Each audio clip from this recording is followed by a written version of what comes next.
All right, we're here outside Paycor Stadium on a steamy, sticky, hot training camp Monday. The Bengals had about a 90-minute session on their practice field across the street. You guys can see that right over my shoulder.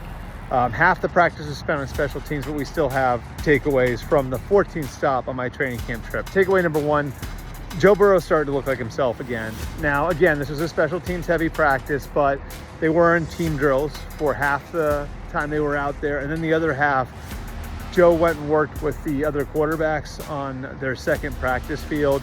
He's throwing a tight spiral. Looks like he's got zip on the ball. And I'm not saying he is where he wants to be at the beginning of September, but it certainly looks like he's getting there.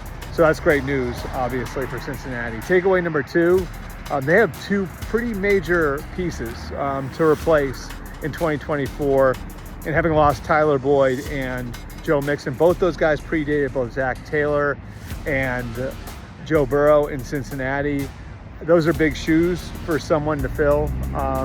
When it comes to Boyd, some of the younger receivers have stepped up and gotten a lot more opportunity with Jamar Chase sitting out at least the practice part of training camp. Andre Yosevich, the former heptathlete out of Princeton, has looked a lot better in year two in dealing with physical defensive backs. Charlie Jones, another second-year player, a more prototypical slot, which is the position that Boyd played, has come back bigger and stronger. And rookie Jermaine Burton has flashed a ton of potential, a ton of explosiveness. The question is going to be how fast he matures and grows into becoming an NFL receiver. And if all else fails, they always have the reliable Trent Irwin that they can plug in there with Chase and T. Higgins. Takeaway number three, the defensive tackle rotation is a question, and how they're going to handle that in the wake of the departure of DJ Reader. Sheldon Rankins has looked really good in camp. If he can stay healthy, he should be a disruptive force for the team. BJ Hill is going to factor into the equation there, a veteran presence on the team. And then two rookies should have roles.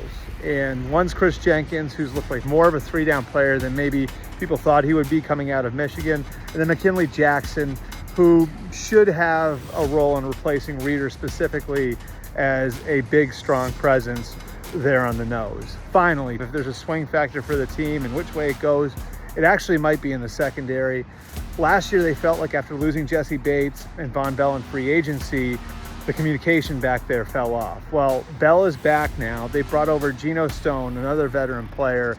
And to this point in camp, the communication is right back where it was a couple of years ago. And that's important because they do have some moving parts at corner.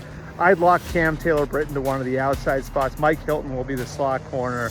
But there are a number of guys competing for the other outside corner spot. Dax Hill, who's moved over from safety, is now playing corner on a more full-time basis. DJ Turner, who may be the favorite for the role, second-round pick from a year ago. And then Josh Newton, who's been a nice surprise as a fifth-rounder coming into the league.